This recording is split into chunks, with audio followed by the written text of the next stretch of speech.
C'était il y a 3 ans, ce mentoring, et donc c'est déjà un peu lointain. C'est pour ça que j'ai 2-3 notes au cas où. Merci. Donc, je dirige une entreprise de transport public de voyageurs à Reims, qui est filiale d'un groupe Transdev. Et donc, le transport public de voyageurs en urbain, ce sont des bus, tramways, voilà. C'est un métier de main-d'œuvre, un métier de relations humaines, tant que les véhicules autonomes, c'est un spectre pour nous, n'ont pas tué l'emploi. Et donc je suis arrivé à Reims après un assez long parcours dans ce métier, émaillé de mutations successives.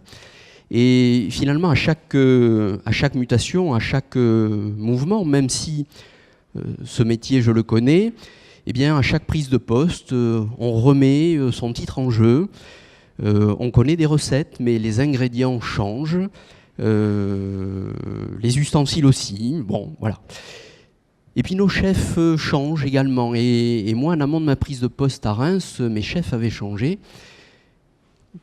Ils ne me connaissaient pas, mais ça n'a pas de rapport. Ils m'ont dit, voilà, on te fait confiance, mais, tout est dans le mais, on va quand même te prescrire un petit accompagnement, ça ne peut pas faire de mal. Et puis dans tous les cas, ça fait partie, il n'y a pas à discuter. Ce qui est heureux, c'est que j'ai eu le choix par contre sur le cabinet. Et je ne vais pas vous raconter tout ce parcours pendant 6 mois, avec Didier notamment. Et je vais simplement, ce serait trop long, je vais simplement vous parler de 3 points qui ressortent dans ma mémoire 3 ans après. Le premier, c'est finalement qu'est-ce qui m'a poussé à choisir GDBO, puisque j'eus pu le refuser. Clairement, connaissant ce métier, ce que je désirais, c'était un accompagnement non pas sur la technique du métier, mais plutôt sur la richesse humaine, peut-être un regard aussi sur moi-même, sur la façon dont j'exerce ce métier. Et je dirais que là-dessus, j'ai pas été déçu et que finalement, dès le premier contact avec Bruno et Didier, voilà, le courant est passé immédiatement et au bout de 10 minutes, je savais que je donnerais le feu vert pour aller plus loin sur cette mission.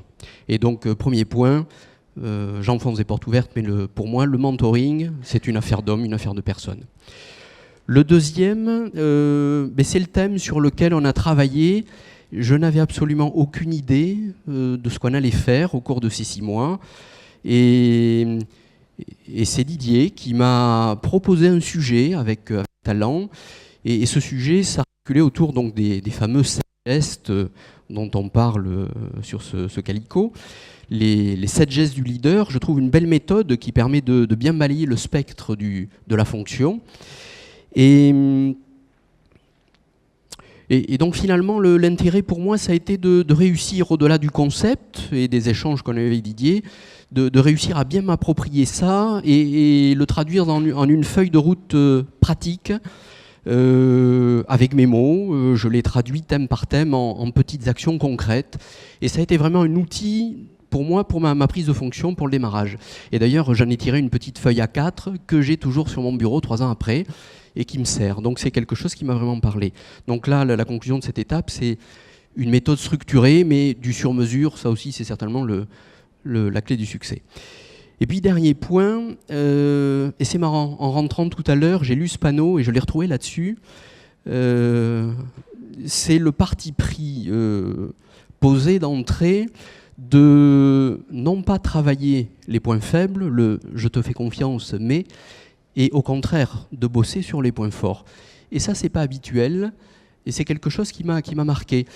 Que les points forts soient sans cesse renforcés pour que finalement, on arrive au travers de ça à développer une confiance de bonne aloi qui va permettre le moment venu de libérer un geste, de le faire avec talent, de prendre confiance pour donner confiance, c'est aussi le job du leader.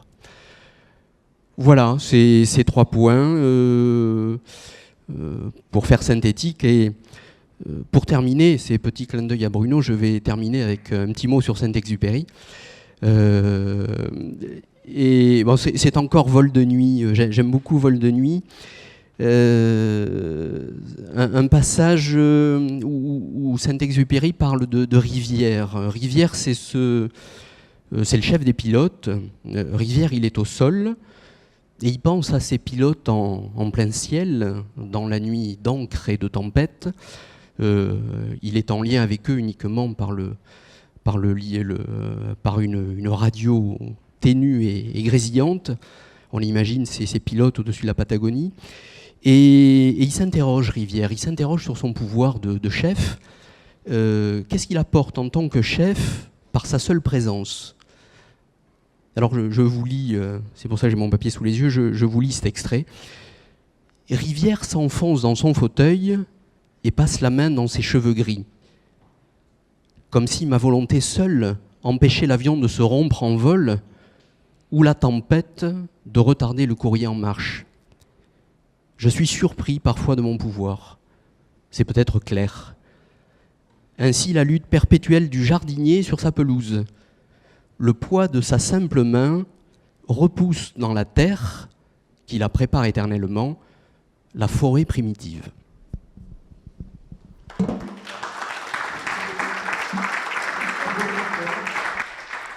Merci.